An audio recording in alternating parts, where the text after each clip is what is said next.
Good evening, all of you, all my dear chartered accountant friends. I, on behalf of Board of Internal Audit and Management Accounting, I, CA Rishikesh Badve, today's moderator, welcome all of you. Today we have with us the Vice Chair of BIMA, CA Charanjot Singh Nanda sir. Also, we have today's speaker, CA Amruta Kulkarni. We have the Secretary of the Board, CA Aarti Bansal. Once again, I welcome all of you and hand over the charge to Nanda sir for his opening remarks, please. Thanks a lot, Mr. Badwe. Madam Amrita Kulkarni from Pune. Mr. Badwe is also Pune, the Reverend Speaker of the day, C. Aarti Bansal. Jay from Technical Support, Arun Agarwal, and all who have come here to go home more enlightened. Ladies and gentlemen, we are back yet with another exciting session on standards on internal audit. I would like to tell you, I become nostalgic when I come to the Internal Standard Board because I came to the council in the year 2004 and I am the founder chairman of this Internal Standard Board. Ladies and gentlemen, from that day till today, we had a very, very momentous journey, very hard, very struggleful journey, but results were in tandem with the saying which says that difficult roads lead to beautiful destinations. Yes, we have standards. Standards are being used by chartered accountants. They are at the moment recommendatory, but we are very keen that they become mandatory under the aegis of the Council of the Institute of Chartered Accountants of India. Standards ultimately help chartered accountants to understand how an internal audit has to be done. What are the reporting formats? What is expectation from the management? What are the audit programs which they have to fulfill? What are the steps? What are the internal control checks which they have to see? All checks, balances, everything is taken care very largely by the standards. And standards have given a full stereotype style discussion on how a particular audit has to be undertaken. With the standards, you can focus on each and every aspect, right from planning, execution, till conclusion of the assignment. So, ladies and gentlemen, I'm very happy that the board has ultimately decided that we'll have larger programs on internal standards. We would propagate those standards not only in big branches, but to small branches and to mafsal towns as well. In fact, the membership has a feeling that there are no standards. Standards are written after a lot of deliberation. There are study groups which are set up. Once the study group writes the standard, it comes to the screening committee, it goes to the expert committee, and then again goes to the study group, and then it is brought before the council for its comments, and then it is brought before the public at large. So I'm reminded of a couplet which says, "Kya यूं ही मुझे कुछ लम्हों में पढ़ लोगे तुम?" People go and look at the standard and feel they know it. So standard says, if he was a man, "Kya यूं ही चंद लम्हों में पढ़ लोगे मुझे तुम?" मैंने खुद को लिखने में बरसों लगाए हैं. So these standards are made after a lot of hard work, after a lot of intelligence, and very importantly, it shows the way how an assignment has to be undertaken, how it has to be effectively concluded, and more importantly, the best it can give to this, not only to the stakeholder or to the client, but to the regulator and the government. So, ladies and gentlemen, let's keep it a happy session where you could all understand. I know Madam Amrita Kulkarni is a young, promising professional, and she has a deep insight into standards. Rikesh Badwe is also a chartered accountant. In fact, I was there on 24th, and I request both of them, Madam could speak and Rishikesh could ultimately moderate this session. So this session is sponsored from Pune, and I'm thankful to the people of Pune, the speakers and the moderator of Pune. Thankful to the board that they have accorded me an opportunity and come before you. So I wish this webinar all success, and let us look forward to having such many more webinars so that we all go home enlightened, putting at rest all the doubts that may have crept over the years. Internal audit, you all know, is undoubtedly a sunrise industry. And when you go and encounter with a sunrise industry, your professional attributes, your professional knowledge, technical expertise has to be par excellence.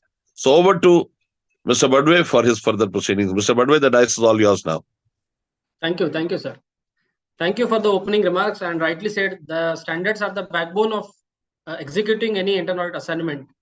So I now move forward for the next part. I'll now introduce today's speaker, CA Amruta Meghasham Kulkarni. CA Amruta is a partner at AM Kulkarni and Company Chartered Accountants, Pune. Her areas of practice are auditing, direct taxation, and financial advisory. She has completed various certificate courses conducted by ICAI, which include certificate course on forensic accounting, FFD, business responsibility and sustainability reporting, BARSR, concurrent audit of banks, and recently she has also cleared the peer reviewers exam conducted by the peer review board of ICAI. She is elected member of the Pune branch of the institute since 2019, and also in 2022 she is serving as vice chairperson of the Pune branch currently. Also, she is the former convener of the Pune West Study Circle of WRC of ICAI. She is a very well-known face among the students and has taken various mentoring sessions, career counseling programs, motivational sessions. She is also a writer and panelist on television, also a judge, quiz master, and a teacher. So she ultimately believes in the line, your attitude determines your altitude. So with this short and brief introduction, I now hand over the session to the today's speaker, CA Amruta Kulkarni. Over to you, CA Amruta. Thank you so much, Rishikesh, for the wonderful introduction. At the outset, my sincere gratitude to Charanjot Singh Nanda sir for this opportunity. Ms. Aarti Bansal and Arun Agarwal ji for the support and the coordination in this event, which was really put up in a very short time span. But Nanda sir, thanks for believing in us and giving this opportunity to both of us. Always there, madam. We'll hold such. I said always there, madam. We'll hold many such programs in times to come. Thank you. Thank you, Sirji. And sir would like to share that the seeds that you have sown in 2004 for the setting of standards through the IASB has now blossomed into a big banyan tree. And in days to come, as you've mentioned, that this is a sunrise area and youngsters should look upon this. These standards would definitely be a guiding force for all of them to perform their responsibilities meticulously, efficiently, and effectively. So thanks a lot for all the yesteryear's work done under your able leadership, that in days to come, it will be a guiding force for all of us. Thanks a lot to you and the entire team of the Board of Internal Audit and Management Accounting. So before I begin with the discussions, I would just like to say that, as sir has mentioned, standards are just a guiding force, and they are, you should always think that they are like a mandatory ones and try to follow them and make a discipline, inculcate and imbibe those standards, so that when and where they will be mandatory, we will be already prepared and the homework would be done for us as well and the clients that we will be serving in days to come. So before I begin with the session, I request the admin team to give me the presentation screen share option, and with your permission, sir, and with your blessings, I seek to take this discussion ahead. Please, madam. Please, God bless you. Please. Thank you, sir. Thank you.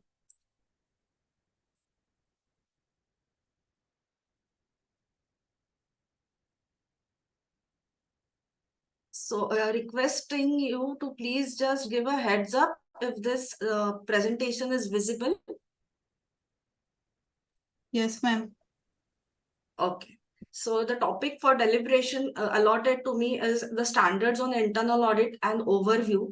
And really it would be only an overview, because each and every standard which has been prescribed and recommended will be taking not less than a single day to deliberate and discuss, because the contents are really so exhaustive and guiding that I have tried my best to take an overview about the standards on internal auditing. So to begin with the discussion, I would like to share with you the table of contents about the discussion that I will be taking in this entire lecture. I will be starting with the definition of internal audit. Then the key terms of internal audit definition would be elaborated.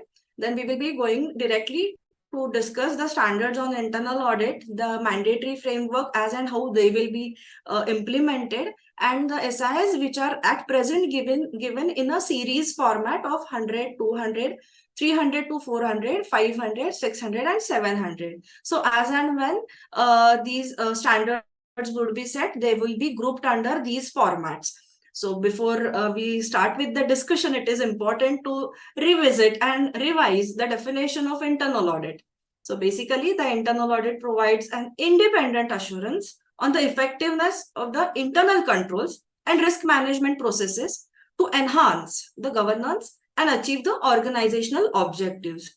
So the key terms of the internal audit definition have been highlighted in the bold, and we will quickly know as to what each and every terminology has to emphasize on. So the first one is about the independence, and the internal audit should be an independent function. That is, there should be independence given to the person who is carrying out that internal audit.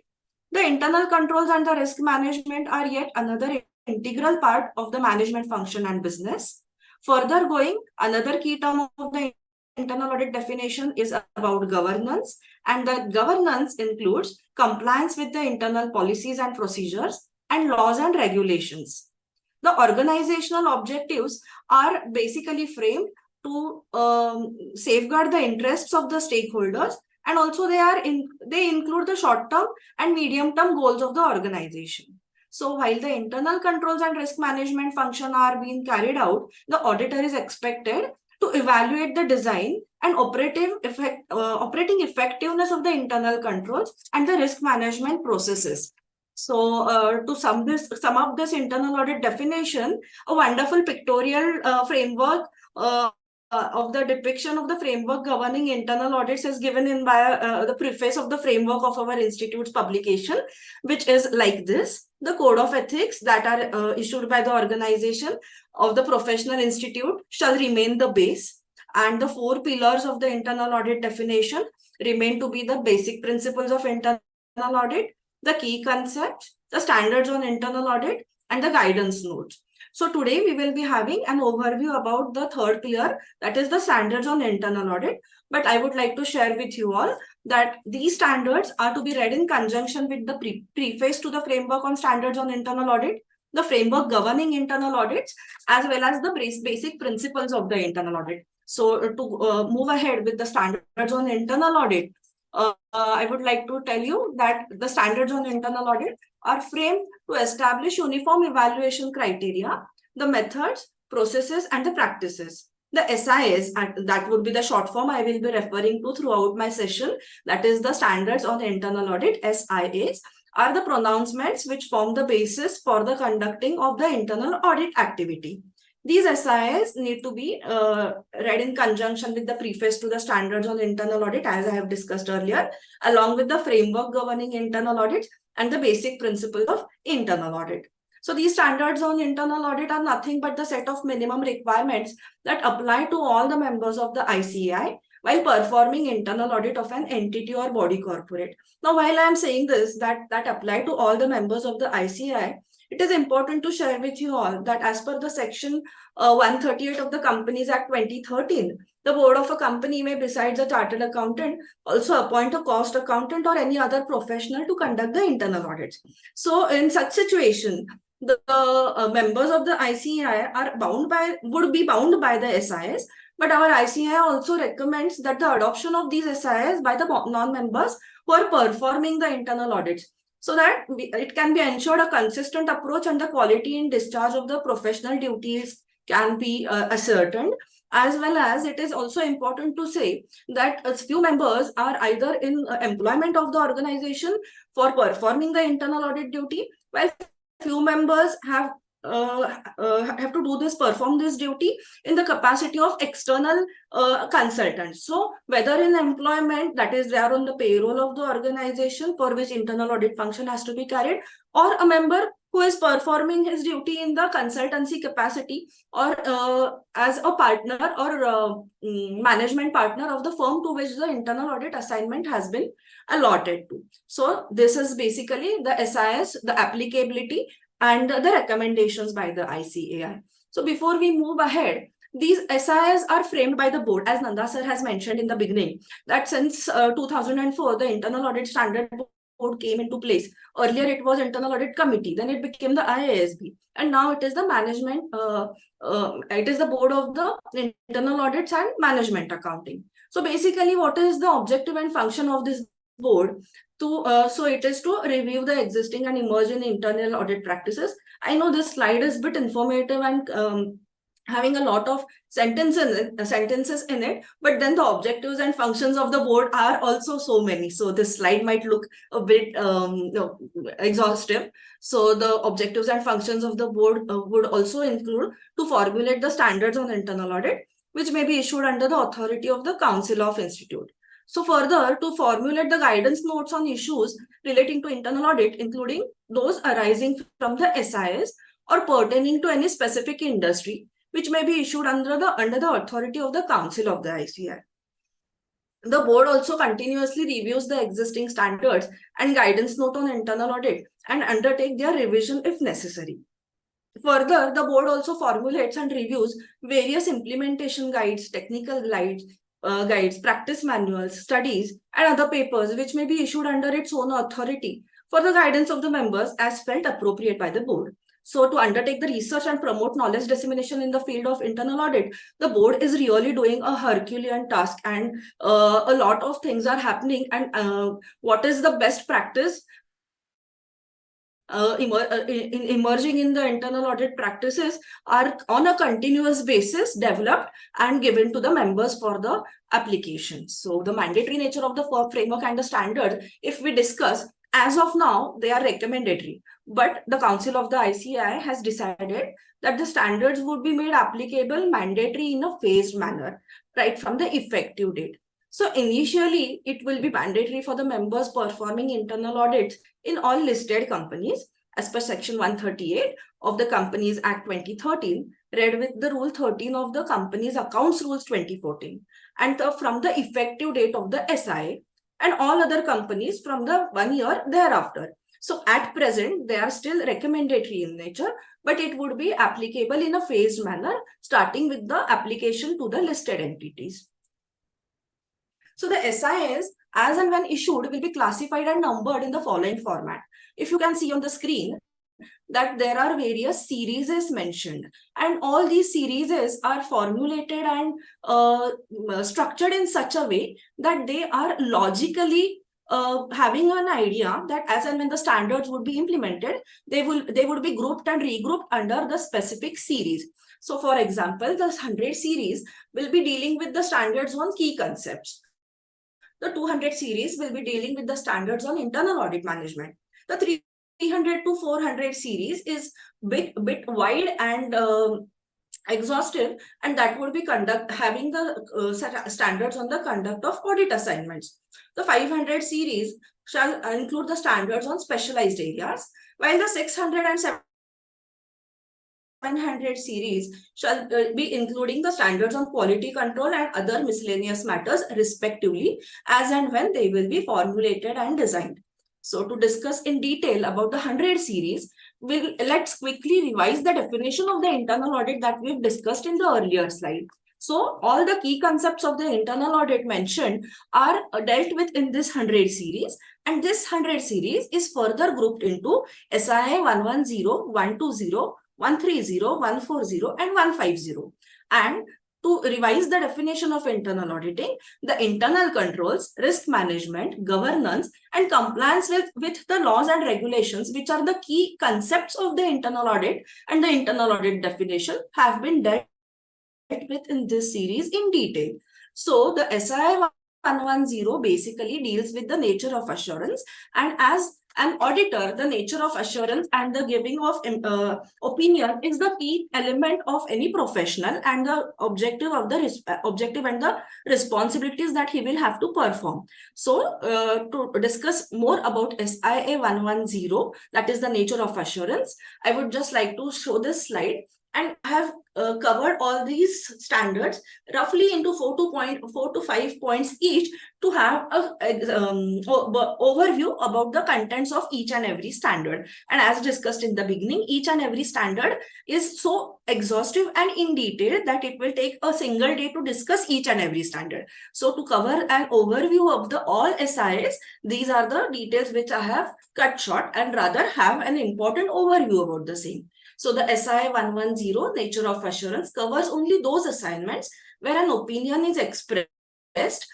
through an internal audit report. So it is not only about the audit rating or risk rating for the purpose of this SIA, but to give an internal audit report through an opinion which has to be expressed. So it is very important for all of us to know that every auditor need not only give the findings and share the details about the audit activity that has been performed, but it has to give an opinion, and that opinion has to be given in a certain way and manner based on certain activities. So basically this SIA, the objective is to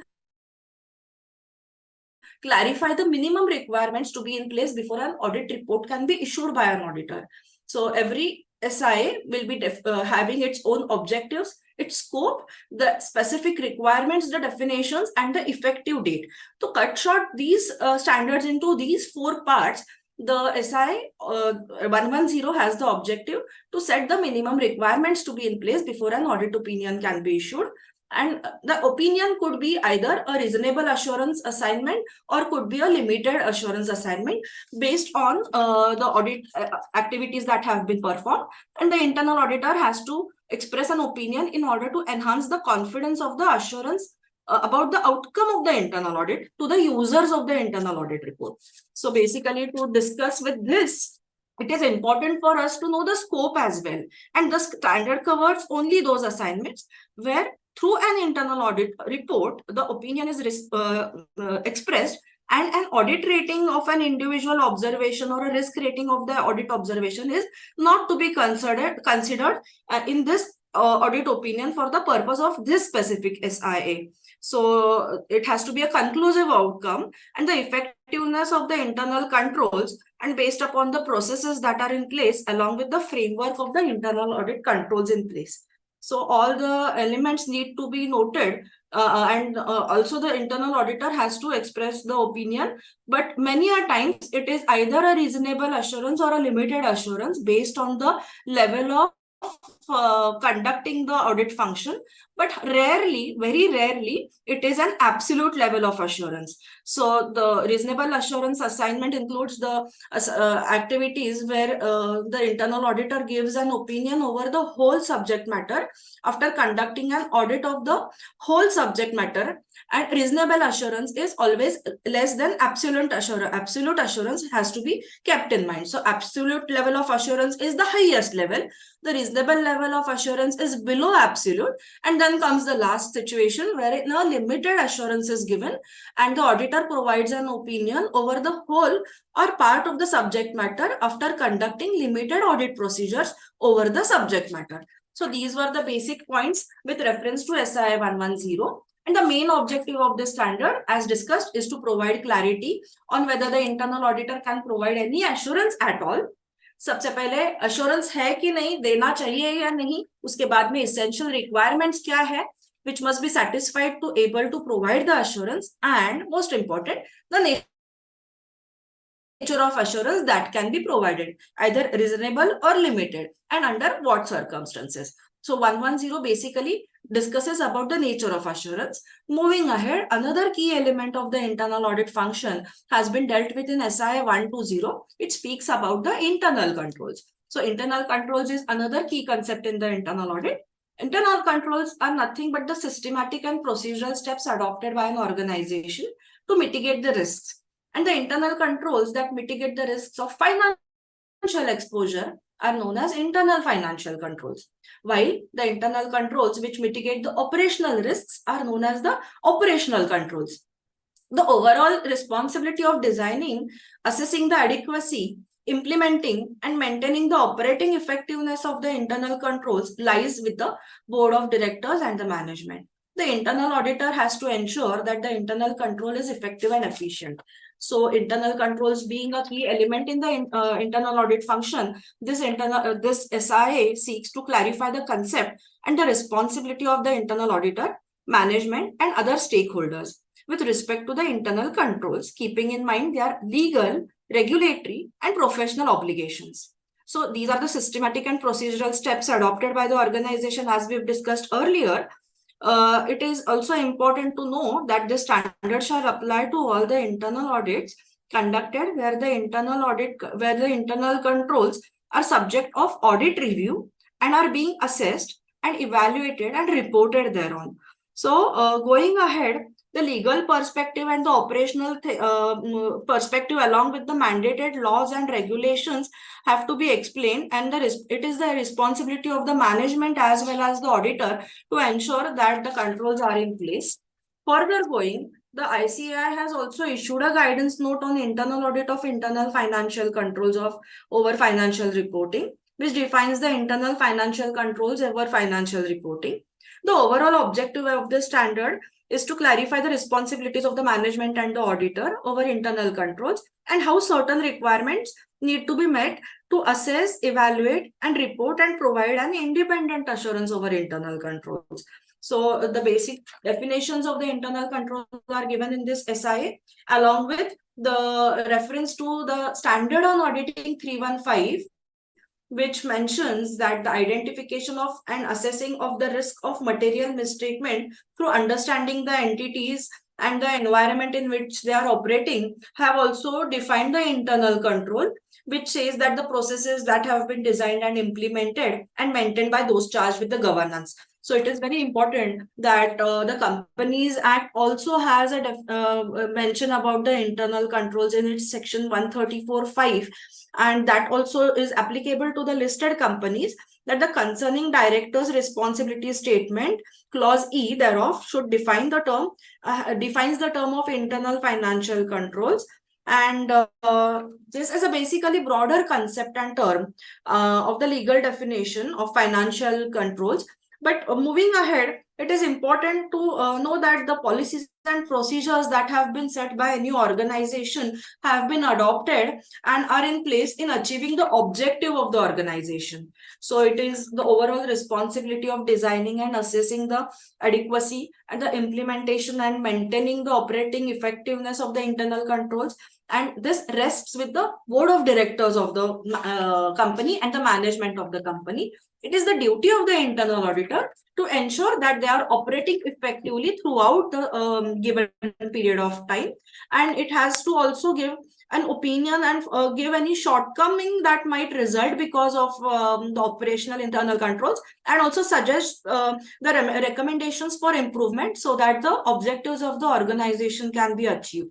So the internal controls have to be more efficient and effective and in line with the objectives of the organization.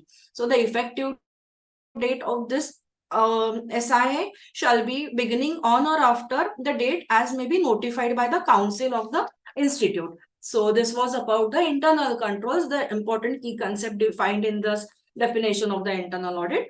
Moving forward, another important definition, another important concept in the definition of the internal audit was about risk management. And this key concept, risk management, needs to be understood very much in detail, because ultimately we have to mitigate the risks, and the risk management process has to be there in place so that the objectives of the organization can be achieved effectively. So risk is nothing but the probability of the threat exploiting vulnerability of the business assets or processes or controls by occurrence of an event. But then what is risk management? Risk management is a process with a series of steps on a continuous basis to identify the threats and vulnerability. Again, this standard shall apply to all risk-based internal audits. And this standard also explains the responsibilities of the board of directors, the risk management department, and management with respect to the risk management as mandated by the laws and regulations. The responsibilities of the internal auditor in any risk-based internal audit is to give recommendations for improvement and suggestions. And going further, the standard applies to all the risk-based internal audits as we have discussed. It is important to know the purpose of the standard on risk management, and which again explains the responsibilities of the board to mitigate the risk, have a proper risk management process, and achieve the objectives of the organization. So it is important to know that it is the responsibility of the board and management, and the Companies Act 2013 also imposes the overall responsibility on the board of directors with regards to the risk management in section 134(3). Further going, the LODR requirements as per the SEBI, that is the listing of objectives and the disclosure requirements, also emphasizes about this risk management process. And again, they have reiterated that it is the responsibility of the board and the management to have a proper risk management process set in the organization. And it is the auditor's duty to have a proper plan to conduct the risk-based internal audits. Further, the nature, extent, and the audit procedures to be conducted by the internal audit shall be dependent only on the fact about and the level of maturity of the risk management processes in place. Further, when there is no documented formal risk management process in place, it is on the auditor to determine the nature, extent, and timing of the audit processes to be performed. But one thing to be kept in mind, the internal auditor shall not assume any responsibility to manage the risk or to execute the risk management decisions. It is not the responsibility of the internal auditor to mitigate or resolve the risk. It is his duty to point out the shortcomings and give the suggestions for improvement so that ultimately the objectives of the organizations are met with, and the audit in the risk management framework has been performed in accordance with the procedures and the objectives as defined in this standard of auditing, internal auditing 130. So if it has to be kept in mind that it is important that the internal auditor has to ensure that the organization has, amongst others, the framework consistent with the best in the class and the globally recognized frameworks such as the COSO or even ISO 31000. Also, the organization has to implement various enabling mechanisms, and the internal auditor will review the risk management system and processes in place to evaluate whether they are operating in an effective and efficient manner, and he can give the recommendations based on his activities performed for the improvements and suggestions. Again, the effective date of this SIA 130 shall be applicable for the internal audits beginning on or after a date which would be notified by the Council of the ICAI. Going further, the 140 SIA deals with the governance. This is another important key concept in the internal audit definition. And as mentioned in the slide, governance ensures that everyone is aligned to the best interest of the organization and does what they are supposed to do to help achieve the organizational objectives. Governance is an essential element of business functioning, and internal audit is key element of governance. This is very important to know that internal audit is key element of governance. This SIA explains the responsibilities of the board of directors and management, audit committee with regard to the governance that is mentioned in the section 166 of the duties of the directors and SEBI LODR regulations. Further, this SIA also gives the states the responsibilities of the internal auditor. The nature and extent of the procedures shall depend on the framework in place and the maturity of the processes.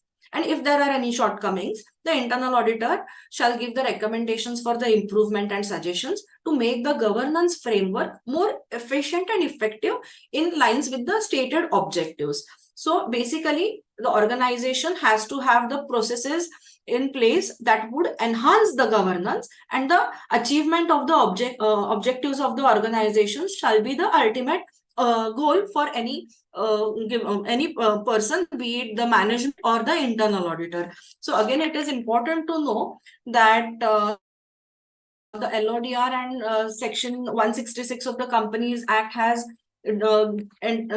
given this responsibility on the board as well as the management to have proper governance in place, and the well accepted underpinnings of the government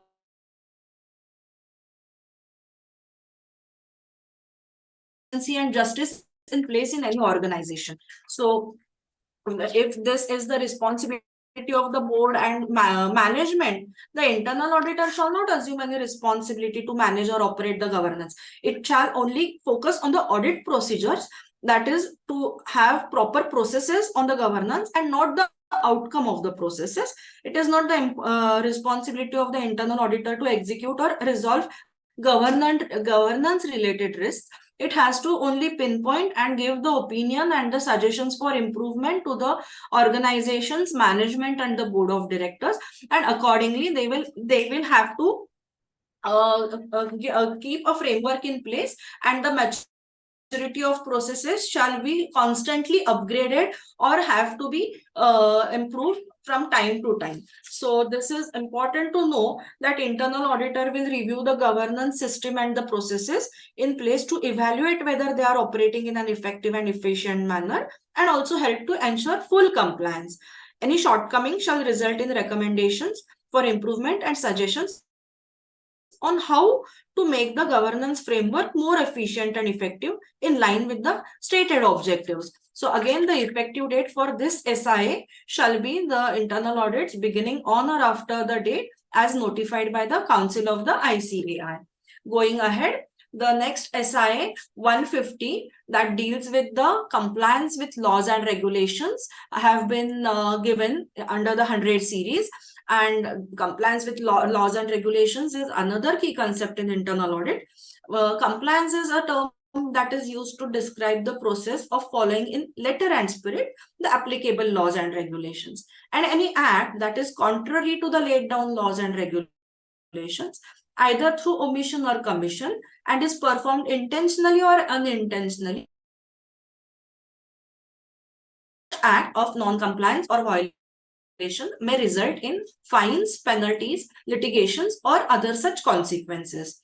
Again, it is the responsibility of the board and management under the section 134 subclause 5F of the Companies Act, and also as per the SEBI LODR regulations, that the board or the management has to ensure that the organization is compliant with the laws and regulations as applicable to them.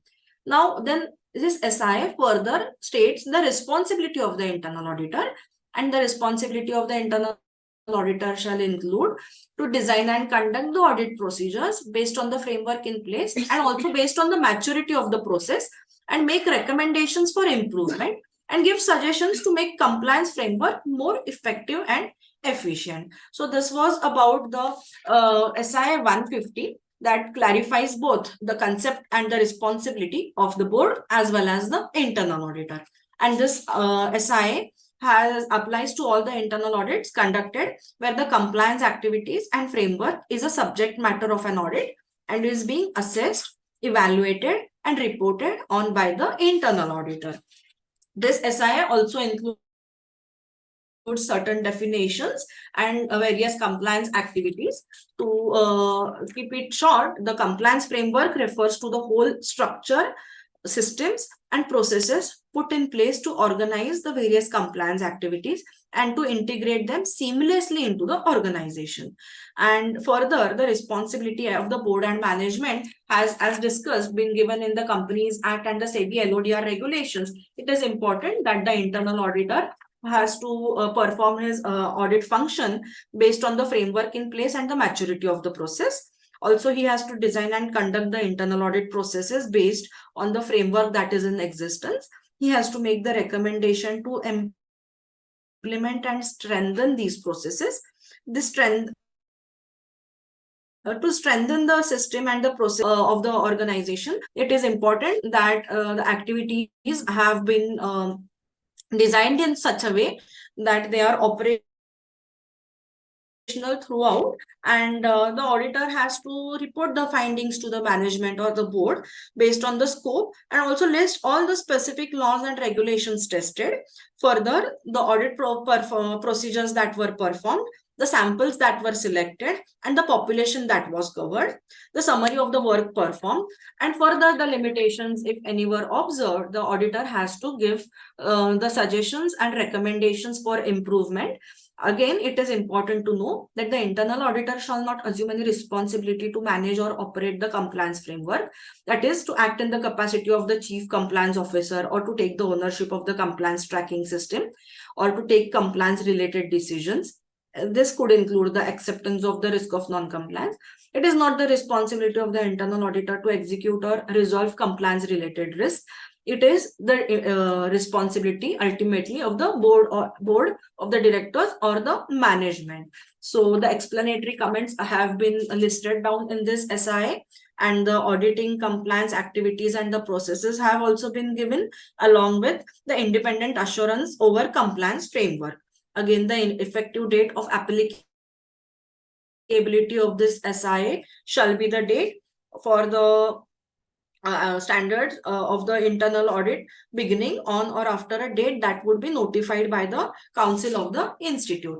So this was all about the 5 SIAs in the 100 series, which included the key elements in the definition of internal audit. Moving ahead, we have a 200 series, and that 200 series deals with the standards on internal audit management. Again, this 200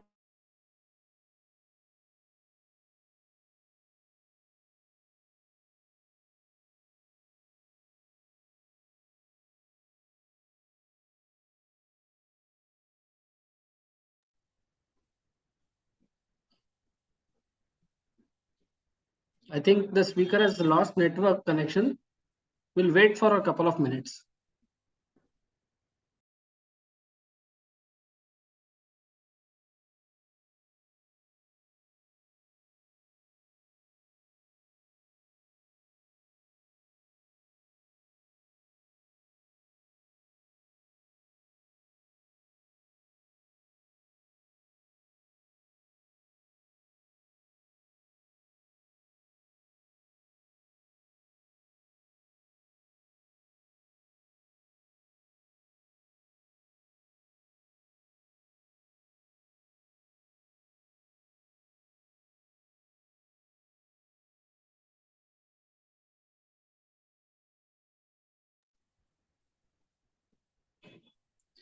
Yeah, there is some issue with the network connection.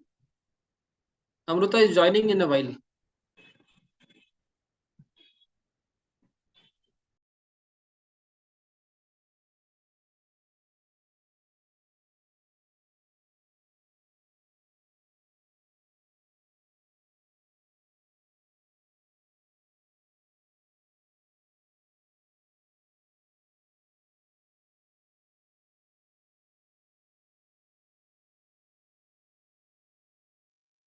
Sorry for the interruption. There was a technical glitch at my end, and I'm sharing the screen again.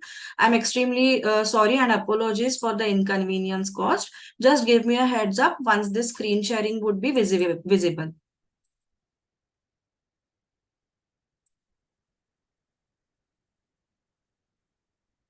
Can you all see the screen? Okay, thank you so much, Jayji. So as we were discussing, the 200 series discusses with the standards on internal audit management, and the SIAs have been grouped into 5 parts. That is SIA 210, 220, 230 and 240 along with 250.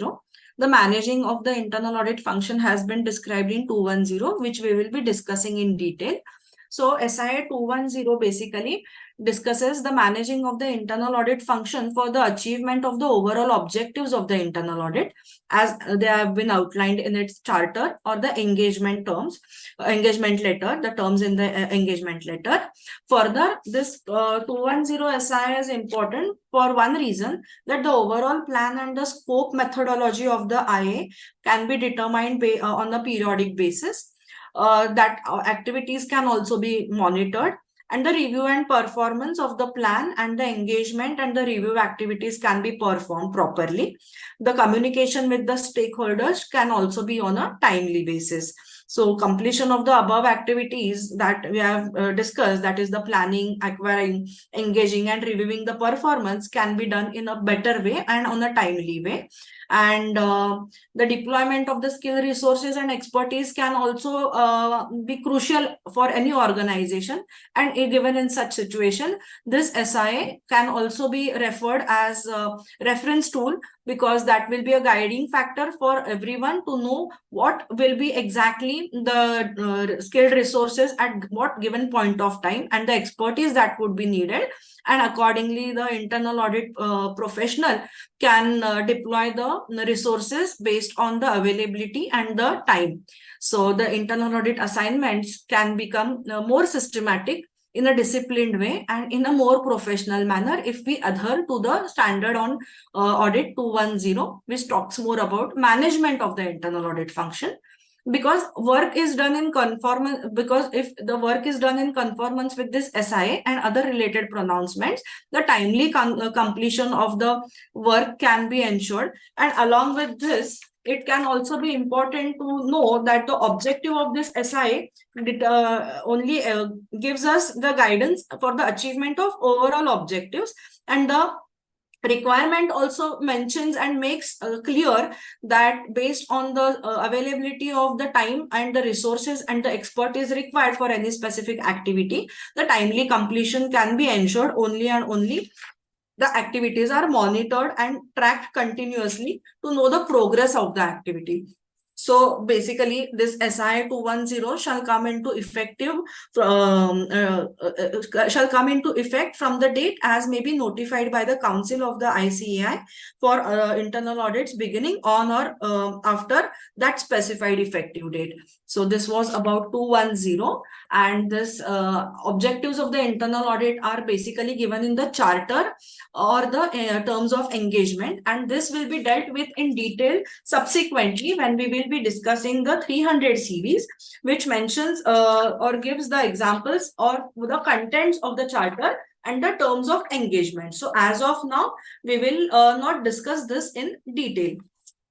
Going forward, the SIA 220 is very important and very crucial because it deals with the conducting of the overall internal audit planning, and be it exams or be it any audit activity. Failing to plan is planning to fail is the tagline, and this really holds true when we are discussing with the planning of the internal audit function as well. So while we are conducting an overall internal audit planning, this SIA 220 has an important role because this SIA covers the first level of planning. It is important to know that overall planning for the entire entity is conducted, and along with this main plan, there are sub-plans for each and every assignment, which would be for a shorter duration. So the second type of planning for each and every assignment have been dealt with in the 300 series, while 220, that is the 200 series, we will be discussing on the first level of planning for the entire entity as a whole. So the overall internal audit plan for the entire entity is prepared for a given period of time, which is usually for a year, and it is presented to the highest governing body responsible for internal audits. That is normally the board of directors or the audit committee. And this has to be done before beginning of the planning period, that is generally beginning of the financial year. So this has to be a comprehensive audit plan, and it has to cover the entire entity, that is all the locations, functions, business units, and legal entities, including the third parties wherever they are relevant, along with the periodicity of the assignments. So normally, this internal audit plan is prepared by the chief internal auditor or the engagement partner, where the external service provider is appointed to the conduct the internal audit function. So in case where there is an in-house internal audit team, the chief internal auditor would be preparing this. But while in case if at all it is outsourced to an external agency, the engagement partner would be preparing this to conduct the internal audit function. So while we discuss this 220 SIA, it is important to know that it has to be comprehensive in nature, and also it should be reviewed and approved by the governing body that is responsible for the internal audit. So it has to be ensured that the internal audit plan is in lines with the objective of the organization and also the extent of the assurance that has to be provided. As discussed in the earlier SIAs, whether it has to be a reasonable assurance, limited assurance, absolute assurance, so that would be dependent on the extent of the assurance as well. Further going, the audits that have been undertaken for the given period of time, they have to be in alignment with the organization's risk assessment, with the effectiveness of the risk mitigation and the objectives of the organization and the maturity of the processes that there are in the place. So the internal audit plan should be continuously monitored during the execution phase to achieve the objectives and also to identify deviations, if any. The certain deviations, in case if they are observed and the auditor deems fit that they have to be notified to the stakeholders, or even a formal modification of the plan may be have to be done. In such situation, it is important that such deviation should be brought to the notice of those charged with the governance. Subsequently, if there is a thought that the modification has to be done to the plan, then the same has to be done only and only after in consultation with those who had approved the plan formally. So as we have discussed in the first slide, that the plan should be first of all approved by those charged with the governance or the highest governing authority. Then in case of subsequent review and monitoring, it is felt that the plan needs to be modified or there is a significant modification that has to be done. It can be done only with only after the consultation with the people, those who had earlier approved the plan. So while doing so, the professional judgment has to be applied and the auditor needs to determine whether such modification is first of all required, and if it is required, is it going to be significant to the original plan? And if it is significant to the original plan, there has to be a proper discussion with the approving authority, and accordingly the modifications can be made. The entire planning process needs to be documented. Again, this documentation of this entire planning process has to be done for a reason that we will be discussing in the subsequent 300 series, that it is imperative that any work that has been done has to be documented in a proper way, because ultimately at the time of completion, these documents that have been created will be the baseline for forming an opinion by the internal auditor. And if at all these documents are not completed or not properly having the detailed observations or the processes or the activities that have been conducted, then it would be giving an altogether different opinion, and hence it is imperative that the document of the planning process also has to be done, because based on that only the auditor can derive the activities and the execution part and form an opinion. And the deviations between the planning process and the actual execution and the opinion and the results that have been obtained along with the conclusions can give a true and proper reference to the work that has been done, and the opinion can be justified. This planning process again involves an extensive discussion with the management. Further, when this planning is documented, it is important that the audit work on the high risk areas should be done in the priority manner, because that has to be prioritized. But if at all they are not prioritized, then the time and the energy and the important resources, then the expertise that are there available with the audit team cannot be used properly, and the work for the high risk areas cannot be completed in a proper way. So it has to be kept in mind that the due attention to the matters of importance, considering the complexity and the sensitivity, the planning has to be done, and the detailed work schedule has to be prepared so as to allocate and deploy the proper resources and the expertise available with the audit team.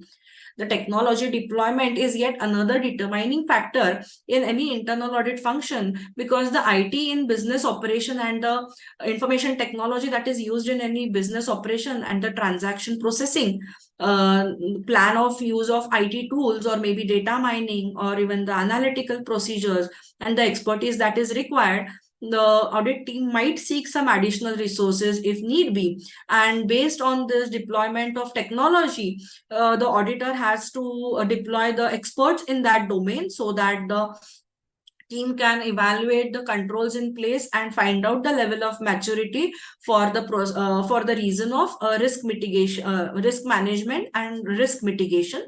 And if the technology level that has been deployed in an organization is beyond the expertise that is available with the internal auditor, further, if need be, they can seek the use of experts from outside the organization, and that has been dealt with in 400 series in detail, which explains about the use of the experts Further, the 500 series also deals with in detail about the use of technology experts work, which will be discussed subsequently. So that was all about the SIA 220, and the effective date for 220 shall also be the date for the internal audits beginning on or after the date that has been notified by the Council of the ICI.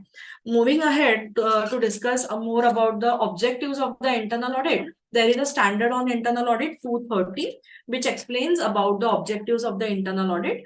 And the objectives of the internal audit and the work of the internal auditor shall depend on the size, structure, and complexity of the entity that is subject to the internal audit. It also depends on the laws and regulations and the specific requirements of the management and those charged with the governance. Further, while the specific objectives of any internal audit may vary from company to company, objectives are generally consistent with the definition of internal audit that we have discussed in the beginning, and those 4 important points and the key concepts shall remain more or less same for any organization. So once the objectives of the internal audit are defined, they help us to establish the determine the operating parameters and also determine that overall internal audit agenda, so that the work can be navigated in a proper way and completed in a timely manner. So these objectives and operating parameters are formally recorded in an internal audit charter or engagement letter. So when there is an in-house team who is doing that internal audit, then the internal audit charter would be prepared. And if it is outsourced to an internal audit service provided externally, then an engagement letter shall be prepared. So these are the basic contents mentioned in the SIA 230, which otherwise is very exhaustive, having the introduction, scope, and requirements along with the explanatory comments and the various annexures that have been given. These were the basic points that have been covered in detail on the SIA 230, which discusses on the objective of internal audit. Going further, this SIA also has 3 annexures, annexure 1, 2, and 3, which has an indicative list of the objectives of the internal auditor based on the standard on internal audit 610, which gives using the work of an internal auditor issued by the Auditing and Assurance Standard Board of the ICAI. The annexure 2 has the components of a typical internal audit charter, and that internal audit charter, as that we have discussed, is prepared when there is an in-house audit team, has these following components, which include the mission and vision of the internal audit function. It also includes the purpose and objective of the internal audit. These are the points that are present generally in an internal audit charter. Then also it includes reporting structure and the independence. Further, it also includes the scope and approach, along with accountability and authority, and the roles and responsibilities, along with the quality assurance and conformance with the SIAs. So these are the components of a typical internal audit charter that have been given in annexure 2 to the SIA 230. Further, there is another annexure 3, which discusses in detail about the components of a typical engagement letter that is prepared when the internal audit is outsourced to an external service provider. And the components of such a typical engagement letter shall include the purpose and objectives of the internal audit, independence and objectivity, the scope and approach, the accountability and authority, the roles and responsibilities, the limitations and confidentiality. It is important that this paragraph is very important because it mentions about the limitations and confidentiality. Also, it includes the quality assurance and conformance with the SIAs, along with the reporting and compensation, the ownership of working papers, and the termination of the arrangement. So these are the 3 annexures appended to the SIA 230, objectives of internal audit, and the applicability of this 230 SIA shall be the effective date for the internal audit assignments beginning on or after the date which will be specified by the Council of the ICAI. So moving ahead with the 200 series, the next SIA will be the 240 SIA, which discusses using the work of an expert. So again, the contents of this SIA includes in its paragraph form about the introduction, objectives, the requirements, explanatory comments, and the effective date. Again, this 240 basically explains more in detail about the assistance or the reliance that would be required on the work of an expert by the internal auditor. Many a times in complex areas, maybe actuarial services or electrical, mechanical engineering or infotech services or oil and gas industry and so on, internal auditor may seek assistance or place reliance on the work of an expert. So in such situations, if at all he has to conduct an independent evaluation and he is using the work of an expert, the internal auditor has to first of all independently evaluate the qualifications and the credentials of the expert. If at all, he has to also validate the independence and objectivity of the expert, because in no ways that has to be an expert's opinion who is not independent. If at all he has any relation or any interests with the organization for the internal audit of the organization, then that might not give an independent opinion. So internal auditor has to evaluate and also validate the independence. So the internal auditor should ultimately retain the responsibility for the conclusion opinion that he will be deriving based on the work of an expert. But ultimately, he has to place has to have a proper mechanism and procedure in place to have a confidence level based on his professional judgment. And also he has to keep in mind that he shall not refer the work of an expert in the internal audit report as well.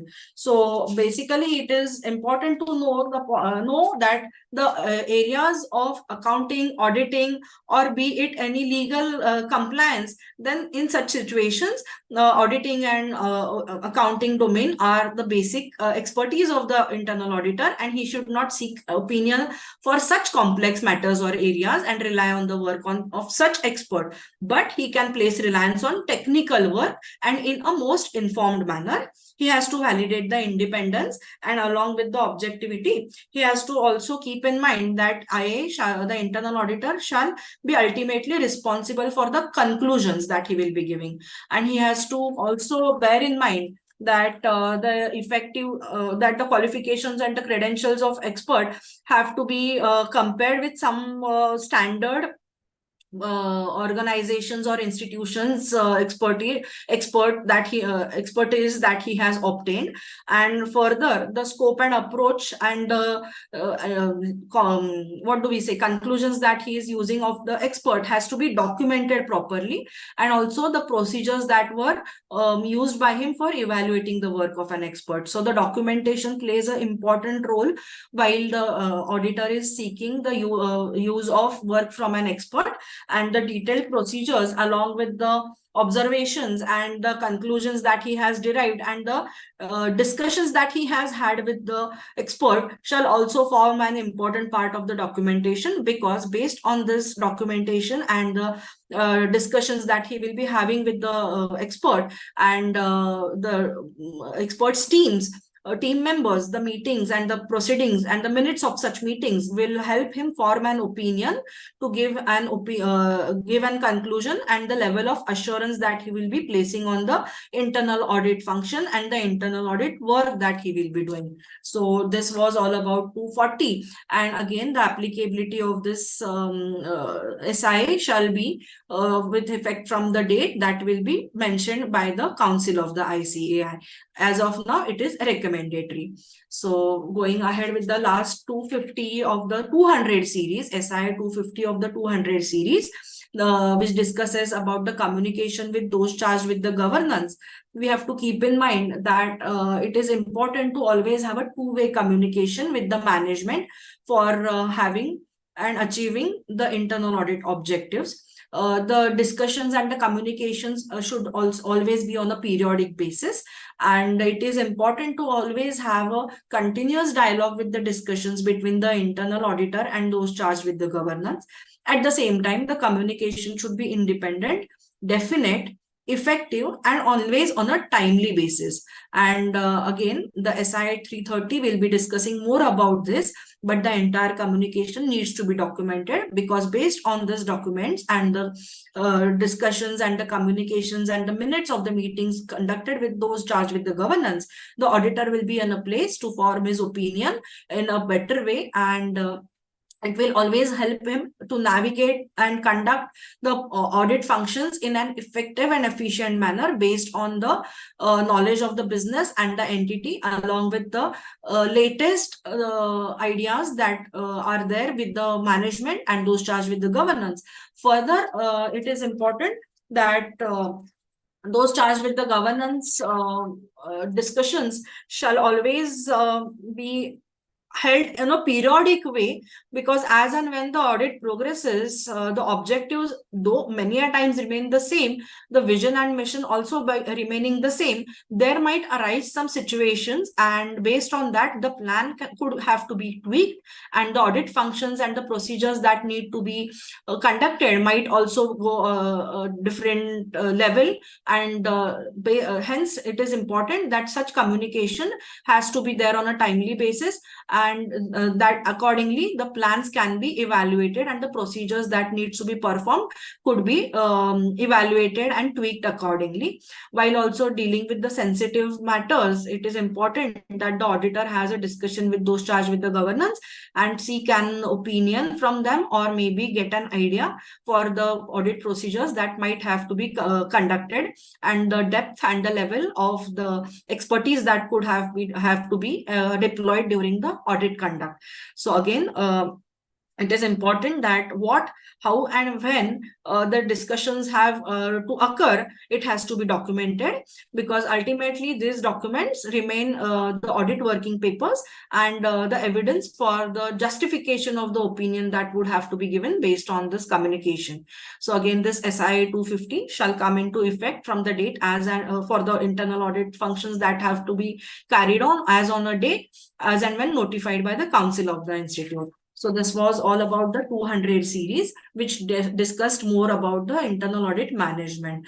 Now moving ahead to the 300 and 400 series, it is important for all of us to know that since beginning, we have been discussing the 100 series, which discussed about the key concepts of the internal audit. The 200 series discussed with the internal audit management.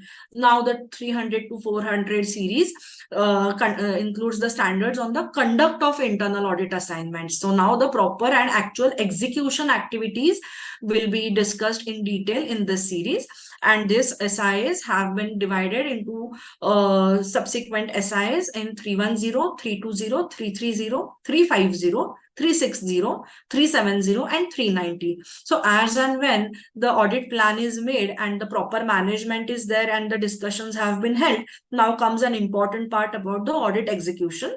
And while we are doing executing the audit procedures and functions, it is important that if we follow these standards mentioned in the SI 300 to 400 series, it will help us to complete the work in a timely basis, as well as ensure that all the important functions are performed and nothing important has been missed out. So this will be a standard that will be helping us to perform the audit activities in a effective and efficient way.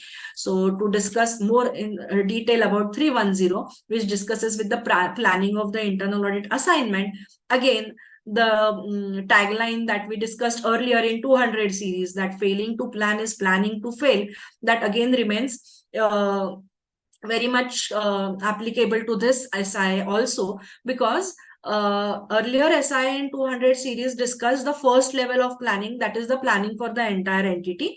And now in 310, we are going to discuss for the plan for the internal audit assignments. Those could be for a shorter period of time, or a short activity that is for a entire entity, but various parts of the entity, which is split into various parts. So the internal audit is basically conducted as two levels. That is the first level, overall plan for the entire entity, and the second level includes the planning for the particular part of the entity. So SI 220 had covered the first level. In our discussion, we had discussed the first level of plan for the entire entity.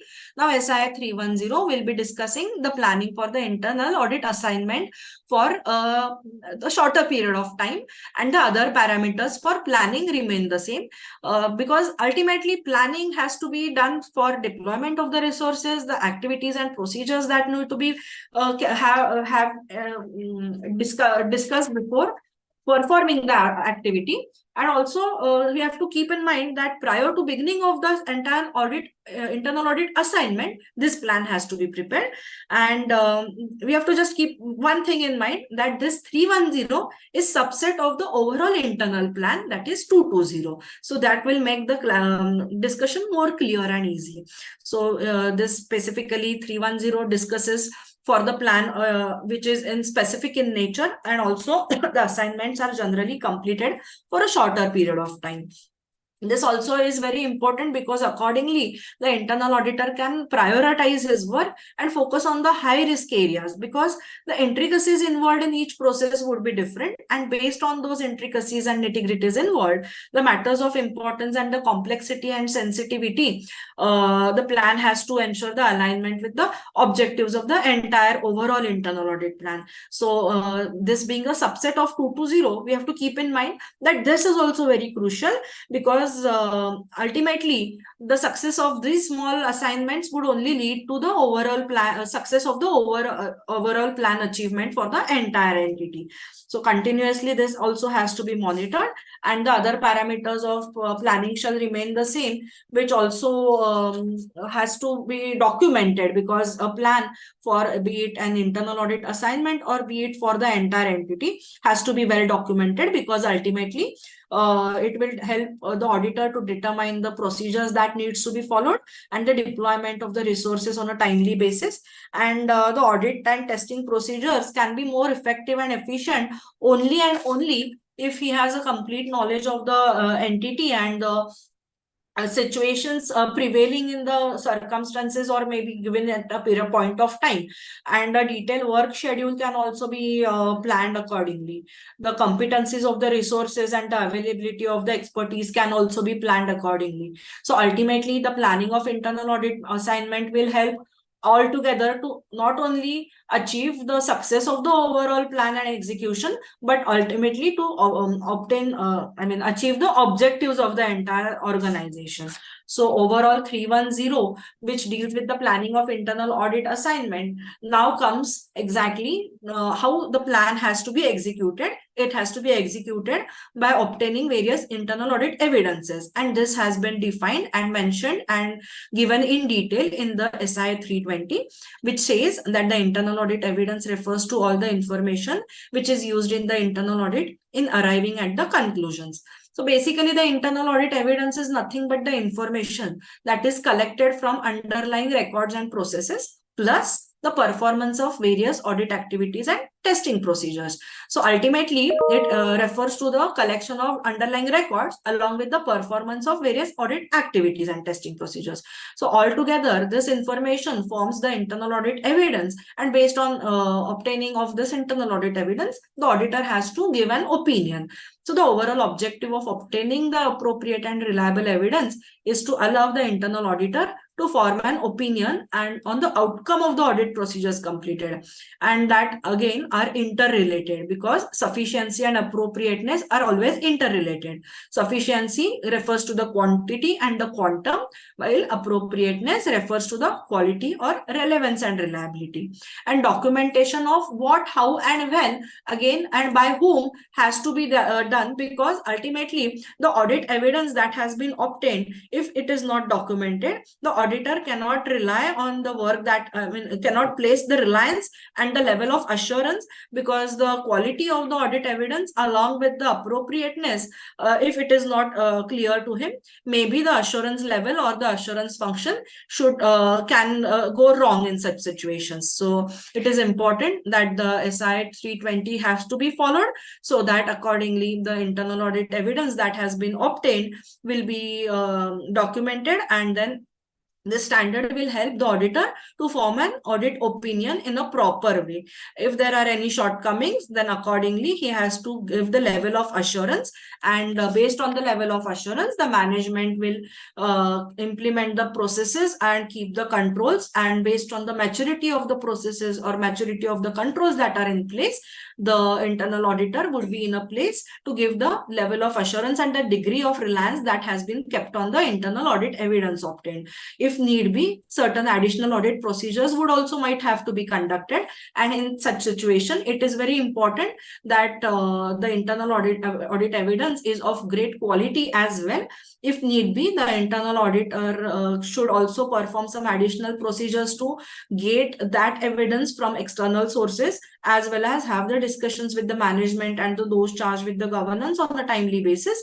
If at all need be, the appropriateness or the relevance and reliability is not appropriate, then the internal auditor can modify his opinion. So if there is continuous review and supervision of the internal audit process, the quality and the quantity along with the appropriateness of internal audit evidence that has been documented, the supervision and review can also be planned accordingly. The nature, timing of the extent of the audit procedures can also be determined in a proper way. So the work performed by whom and when also important role. So the explanatory comments have been given in this SIA along with the evidence collection and recording processes and the documentation.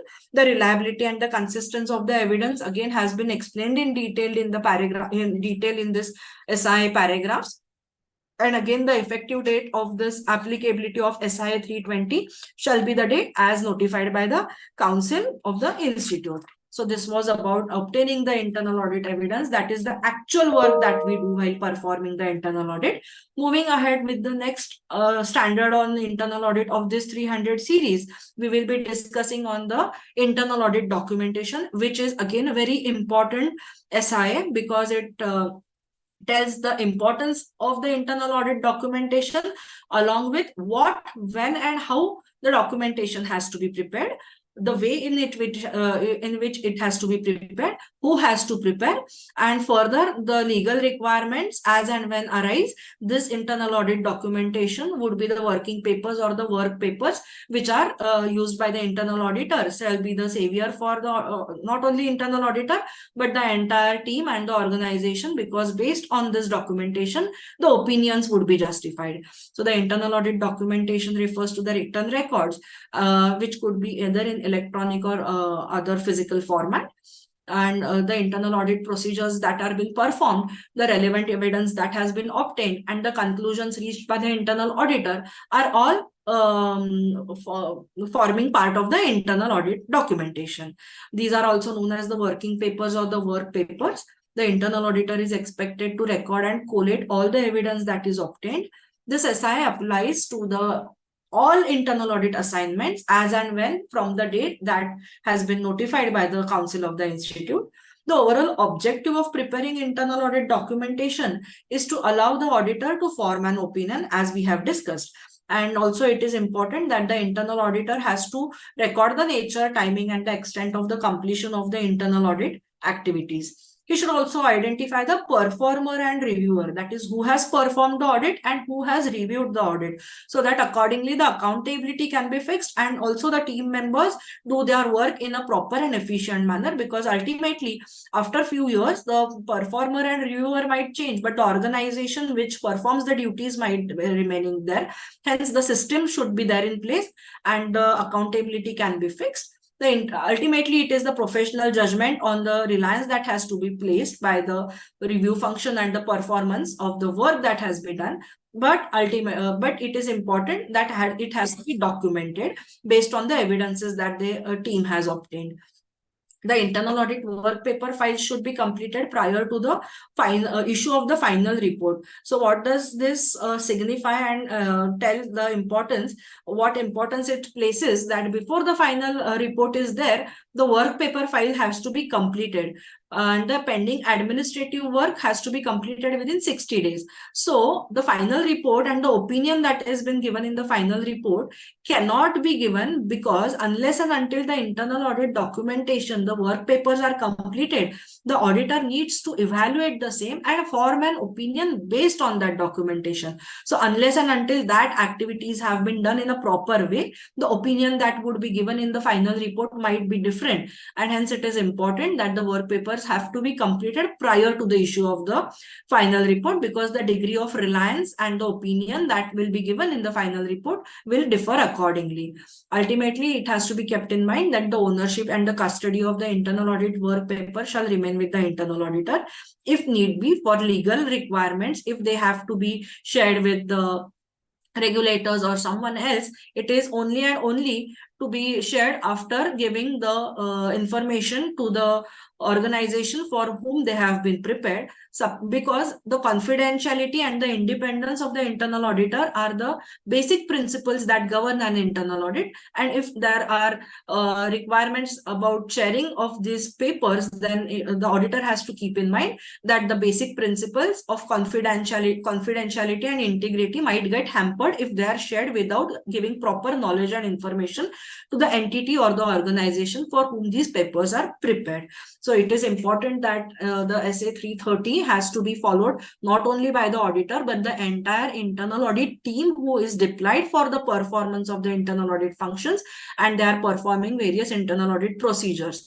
So the quality of internal audit documentation and the discipline and the culture that is there in any organization will be easily seen from the quality of the level and the depth of the internal audit documentation work papers that have been prepared. Because ultimately, what is not documented is not done, is being presumed by not only the regulators but by everyone, be it the management or the stakeholders. So if need be in future, they can also be used as evidence for the justification of the work and the audit procedures that have been performed by the internal auditor. So it is important that the SIA 330 has to be followed strictly and adhered to in totality from the effective date that will come into place from the date as and when notified by the council of the institute. Going ahead, the SIA 350 deals with the review and supervision of the audit assignments. And as we have discussed, the documentation shall also have the details about the reviewer and supervisor. Likewise, it is important that the 350 SIA to be dealt with in detail, because the overall objective shall be to accomplish the objectives of the internal audit only. So the documentation that has been discussed earlier shall record the evidence of the supervision and review that has been conducted, including the performance of any audit procedures subsequent to the review. That means many a times some procedures will be conducted after the review, and such procedures also should be documented. But what is review and what is supervision? So review is an exercise that is undertaken post completion of the work to be reviewed, and supervision is an ongoing exercise. So illustrations of this review and supervision activities are given in Annexure 1 to this SIA 350, and it is an indicative list of the review and supervision activities. And the review and supervision activities that have been mentioned in the Annexure 1 to this SIA includes the audit objectives as per the engagement letter, audit plan, audit program, review of the work allocation, review of sampling procedures, review of documentation, evidence performance, evidencing the performance of audit procedures. Consideration of experts' work has to be also reviewed. Also, the review of sufficiency of the quality and extent of audit procedures have to be reviewed. Further, the review of audit observations with the sufficient and appropriate audit evidence in reproducible form also has to be done. As mentioned, that this is just an indicative list. Further, the review of complex and technical audit issues can also be conducted. The review of the draft observations with the management comments, action plans, and the timelines has to be also reviewed. Further, the audit report drafts and the final report also has to be reviewed. The follow-up plan, the procedures, timeline with concurrence with the management are again important points that have to be reviewed during the audit function of any organization.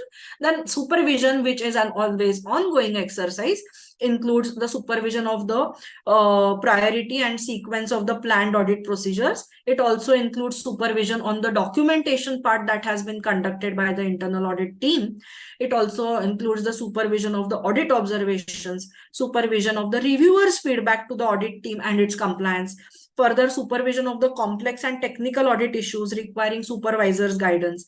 Also, the rationale for excluding draft observations from audit report has to be supervised, because then that has to be again documented as to what were the recommendations and suggestions given in the draft audit report and what has been removed. So a supervision for those points also is an important factor, and the final audit report with the follow-up plan also has to be supervised. So the audit planning, sampling, testing are all the activities which are important for forming any conclusion. And this has to ensure the entire review and supervision has to ensure that the effective performance of audit has been done so that the work is completed on time and in an effective and efficient way. The overall objective of this SIA is only to accomplish the objectives of this SIA as that have been discussed, and documentation and the activities that are performed subsequent to the review are also to be documented, because ultimately that shall give the justification on the change on the degree of reliance and the opinion and the level of assurance that has been given by the internal auditor. So this SIA 350 shall come into place from the effective date as may be mentioned by the Council of the Institute of Chartered Accountants. So SIA 350 is important for yet one another reason, because this review and supervision of the audit assignments has to be done by someone who has not performed the activities. So this activity has to be seen in a way that it is a maker checker. So one who is doing the activity and another who is checking the activity. And again, the reviewer and the supervisor have to be different people, because ultimately the team will be performing the work. It will be reviewed by someone, but in between the supervision will be done. That will be an ongoing activity that would be managed by the audit senior who is there deployed for the performance of the audit activities. This 350 is a crucial standard for the purpose of execution of the internal audit activities and procedures that are performed by the internal audit team or the internal auditor to form an opinion, ultimately to give the recommendations and suggestions to the organization so as to obtain the confidence level and also achieve the objectives of the organization. So it is important that all these activities along with the execution part and performance of the tests have to be documented, because ultimately the principle remains the same, that if it is not documented, it is not done, and hence the auditor will not be in a proper position to give his opinion and degree of reliance that will be given. So going ahead to another important SIA of the 300 series would be the SIA 360, which is communication with the management. And the objective of this SIA is to have the clarity and consensus with the internal auditor and management with reference to the scope, approach, objective and timing of the internal audit function that has to be performed. So it is important in a way because it will be helping to resolve the conflict between the internal auditor and the management in a timely manner, and further have some clarifications and explanations on a timely basis. So it is important that that have to be done on an ongoing way and have to have a clarification and consensus between the auditor as well as the management. So the SIA 360 that has been framed contains the introduction, the objectives, along with the requirements and the explanation. Effective date has been mentioned in this standard. So to keep in mind, this is also having a reference to the earlier standards that we have discussed, and this has also to be communicated with the management as it is required by the SIA 310 210 and 110. And if you see the numbering, that always the 100 series, 200 series and 300 series are all beginning for the first ever standard that has been framed, that is 101010 of the respective 100, 200 and 300 series. So all these have been framed in a logical way and have been grouped accordingly. So in this 360 communication with the management, it is important to keep in mind that the documentation has to be again there. The minutes of the discussions and the meetings that are held with the management, the internal auditor has to document all these discussions and the excerpts, because ultimately it will help him plan the audit in an effective and efficient way, to perform the audit procedures in a proper way based on the discussions and the understanding between both the auditor as well as the management. The internal audit procedures that would have to be performed along with the use of any experts, or could even be knowing the vision and ideology of the management, the auditor will be will have to perform the level of extent of the internal audit procedures, along with the tweaking of the plan if need be, and the degree of reliance and the conclusions that he will be making after the discussions with the management. So it is important that not only the communication process will be there and the modes of communication that will be considered, it is important that whatever the method or whatever be the form or the medium, it has to be documented in a proper way, either in electronic or physical form. And the essential information that has been obtained also needs to be considered while forming an opinion. So it is very important for any chief internal auditor or the engagement partner, whoever is performing this is having communication with this management, because ultimately they will be placing reliance on the discussions and the suggestions and the recommendations and the conclusions that will be drawn after this meeting. So it is important auditing standard that will be helping us to perform our duties in a better way. Now, the most important thing, that after planning and after execution of the work and obtaining the evidences, it is imperative and important that any auditor will have to report the results. And about reporting the results, the standard on internal auditing 370, it is discussed in detail with the contents which include the introduction, the objectives, the requirements, the explanatory comments, and the effective dates are given. So in SIA 370, the dissemination of the results of the internal audit and reporting the findings to the management and those charged with the governance, it is an essential part. And the objectives of this SIA is to share with the auditee the details of all significant findings based on audit procedures undertaken. This SIA is also important in a way because it allows the management to take corrective action in a methodical and comprehensive manner. Further, the overall objective is to highlight the effectiveness of the internal controls and the risk management processes to enhance the governance. Thus, internal audit results, auditor's results shall be issued within the reasonable time frame from the conduct of the internal audit work. Are all the pointers which have been summarized in this way. The entire standard on internal audit 370 is quite exhaustive and explains more about the reporting results along with the explanatory comments. But these are the points that have been summarized in a way to understand the crux of this entire SIA 370. So while the reporting results SIA still is in a recommended manner, this shall be mandatory only and only when with effective date that has been notified by the Council of the Institute of Chartered Accountants of India.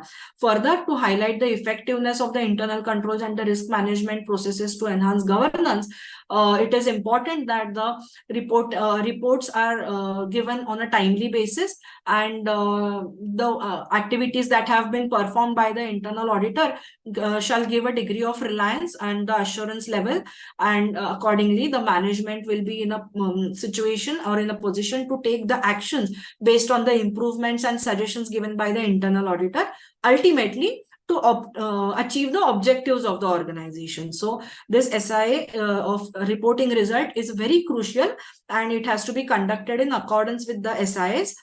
basis of the internal audit report, and along with the content and format of the internal audit report as that has been specified. So how and what to report has to be determined based on the appointment and based on the level of management to whom that has to be reported, along with the specific requirements of the laws and regulations.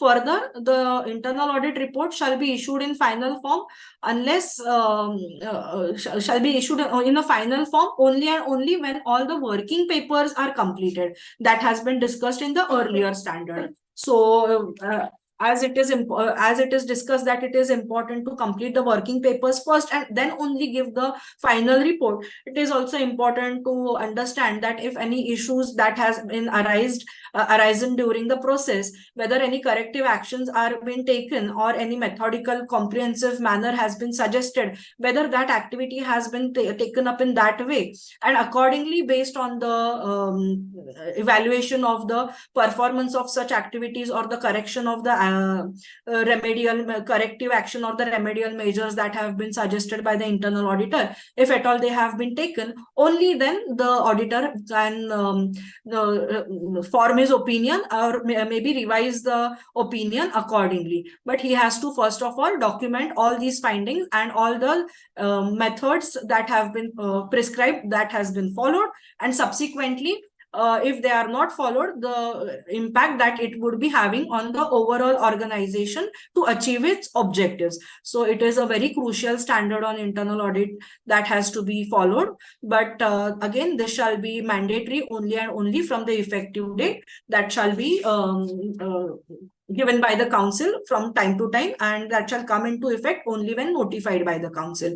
So the appropriate management action and the counter actions that have been taken in the next period will be discussed and dealt with in the upcoming standard on internal auditing based on the internal audit report that has been given based on this standard. So all these standards are having an effect from the date which has been notified, and that all these standards are having an impact on the activities and the degree of reliance that an internal auditor can perform while giving his opinion and forming his conclusions. So the next internal audit standard of this 300 to 400 series discusses more about the monitoring and reporting of the prior audit issues. So in 370, the reports are issued, the results are given, and in 390, the monitoring and the reporting of the prior audit issues are discussed. So again, these are interlinked, as we have discussed that if at all any corrective actions or remedial measures have been suggested and have been taken in the same period, then the internal auditor will modify the opinion. But if at all they remain unresolved, or if at all the issues are not yet resolved in the sense that the corrective actions are yet to be taken or completed, then in the next period, in the next audit period, the internal to monitor the reporting that has been given in the prior audit issues report. So this 390 shall come into effect from the date which will be notified by the council of the ICAI, and this SIA 390 includes in its contents the introduction of the standard, the objectives of the standard, along with the requirements and the explanatory comments and the effective date. Again, it is important that this all SIAs have to be read in conjunction with the preface to the internal audit standards, preface to the standards on internal audit, as well as the framework governing internal audits and the basic principles of the internal audit issued by the institute. So while we are discussing more on the SIA 390 about monitoring and reporting of the prior audit issues, we have to keep in mind that it deals with the responsibility of the internal auditor in monitoring the reporting of prior audit issues in the form of an action taken report, ATR, of the previous reports. Now this ATR, or the action taken report of the previous audits, has to be prepared and continuously monitored. So who has to prepare and who has to monitor will be discussed in detail. So the overall objective of this standard is to ensure that the auditee mitigates the risks highlighted in the audit observations through timely corrective measures or actions, that a conscious decision is taken to accept the risks And in case recommendations are delayed or not implemented, then in subsequent years, ATR, they will be appearing. So the chief internal auditor is responsible for continuously monitoring the closure of prior audit issues.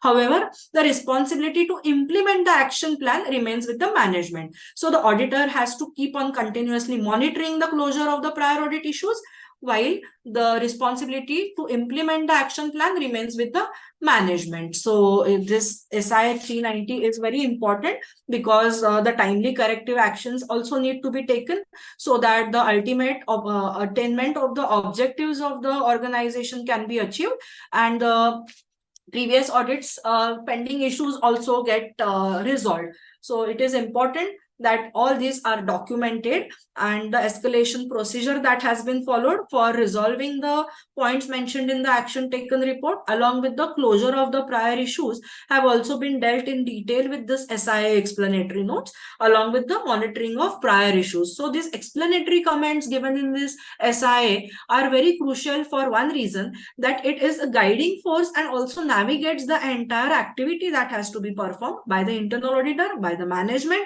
as well as the chief internal auditor, who will be responsible for continuously monitoring the closure of the prior audit issues. So in case of any delays or ineffective implementation of the agreed procedures or the corrective actions that were promised earlier, or the time-bound action plan is not followed, then it is important that based on the professional judgment as well as the additional audit procedures that the auditor would be performing, he can make a conclusion and give an opinion, and the degree of assurance can be determined accordingly, for one reason, that the action taken report of earlier and prior audit issues, if at all that they are not addressed by the management or those charged with the governance, and the chief internal auditor on a continuous monitoring is of the opinion that the management is reluctant to take the corrective actions or remedial measures, then it has to be brought to the notice of the stakeholders, and the internal auditor shall deal with the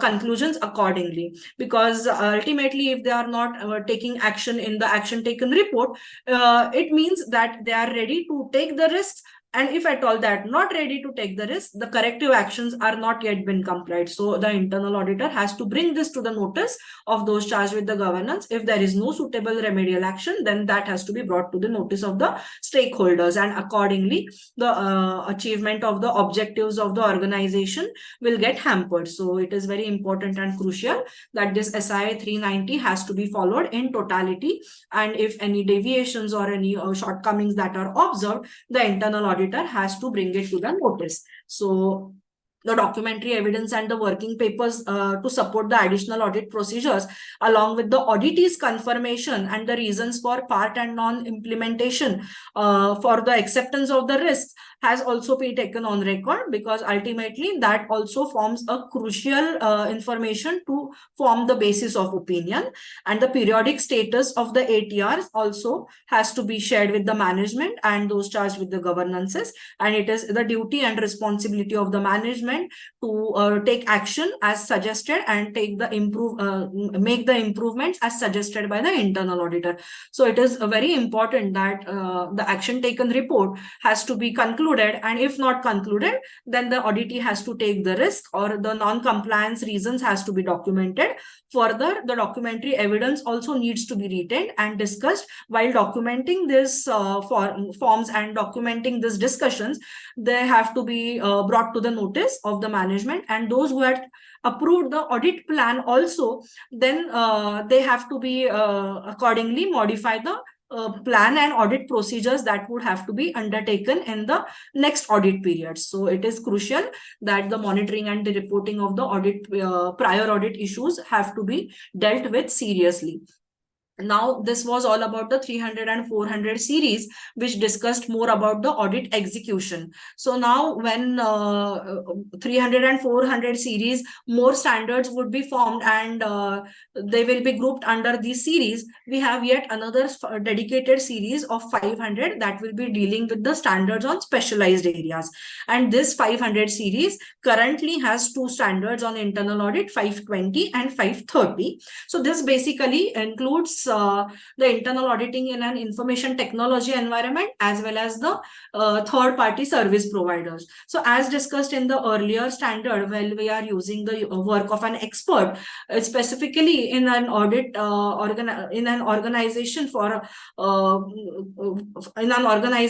the activities that has to be performed, if internal audit team needs the expertise of the information technology experts, because the information technology environment is in place, the degree of reliance that has to be obtained in detail, this specific 520 SIA deals with the internal auditing that has to be done in an organization where the information technology environment is prevalent.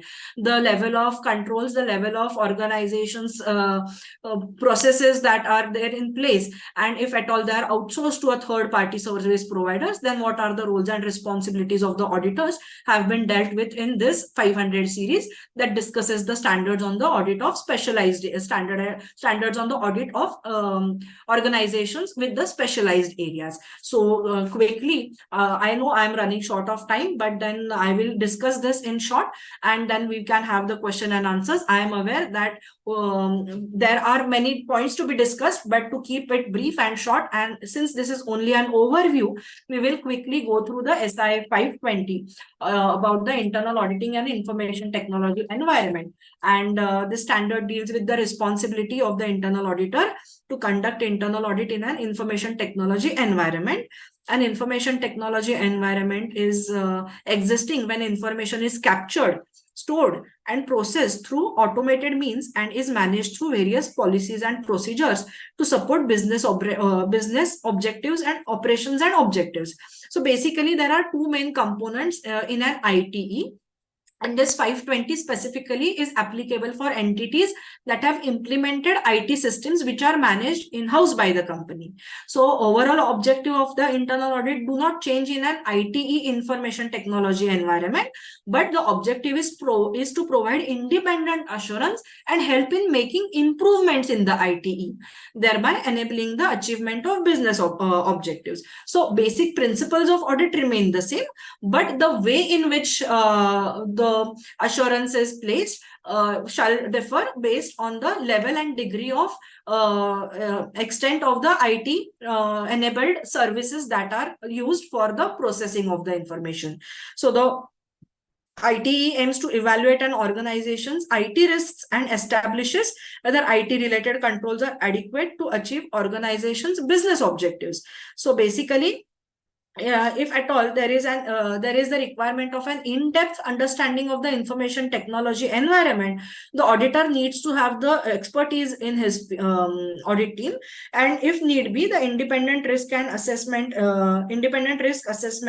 and evaluation of controls to mitigate those risks. The audit procedures can be performed based on the degree of reliance that has been placed on the implementation of the IT tools that are there in the place. So the independent risk assessment will be based on the evaluation, and this standard also includes the explanatory comments which are given with reference to the information technology understanding and the risk assessment, the internal auditor's credentials. Further, the IT audit scoping shall also differ, and also the IT audit planning and the audit execution and audit documentation and the management discussions on the deficiencies are the various paragraphs that have been given in this SIA.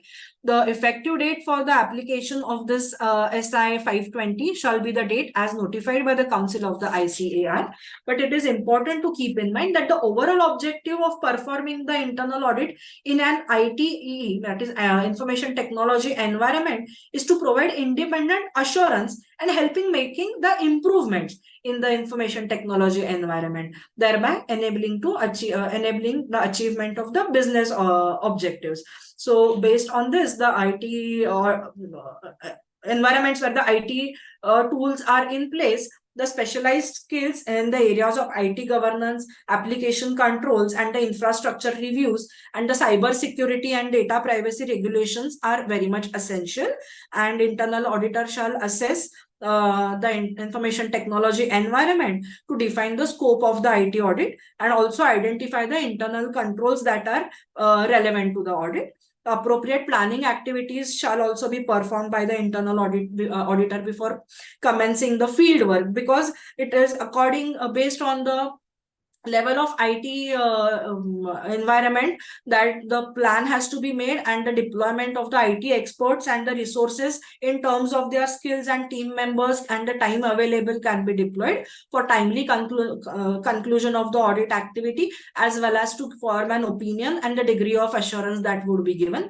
Further, the attainment of the business objectives shall also be kept in mind while this IT environment is in place, that the various security measures and the checks are there in place appropriately, because ultimately data and information is very crucial nowadays in any organization, and if they are hampered or they are damaged or they are attacked by some external forces, then it will be a damage to entire organization and the entire image, and the internal audit function will fail in that scenario. So the appropriate cyber security measures should also be there in the place. Deficiencies, if any, with reference to the safeguard of the assets and the IT environment and any checks that would be required, that can also be mentioned clearly in the audit findings and the report and the conclusion that would be given. Further, as a part of audit execution phase, the review and supervision shall also be conducted appropriately, so that the documentation is prepared properly and the requirements shall be fulfilled properly. Ultimately, the attainment of the business objectives shall depend on the level of reliance that has been placed by the auditor, by the in-house expertise, as well as the expertise available with the organization for execution of the IT environment which is there in place. And now coming to the last standard on internal audit, 530, which uses the third-party service providers activities. This deals with a scenario where the third-party service provider manages the IT systems, and in case where there is where the internal auditor is not performing an internal audit but obtains a third-party audit assurance report, the review of the third-party audit report shall be undertaken in compliance with this SIA 240 that was earlier discussed, that is using the work of an expert. So in a scenario where the third-party service providers are there, this standard deals with the responsibility of the internal auditor and the management with regard to the risks that arise from situations where some parts of the entity's businesses are using operations, processes, and information that reside with the third-party service providers, that is the TPSPs, and they are external outsourced third-party service providers to whom either full or some aspect of the business function or operation or processing of activities outsourced.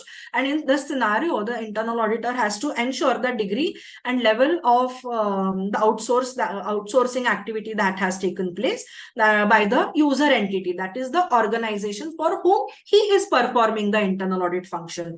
So it is necessary that the review and assessment of this of the risks that reside elsewhere for the activities that are being done by the third parties is very much essential, and also in an effective manner the audit plan has to be performed.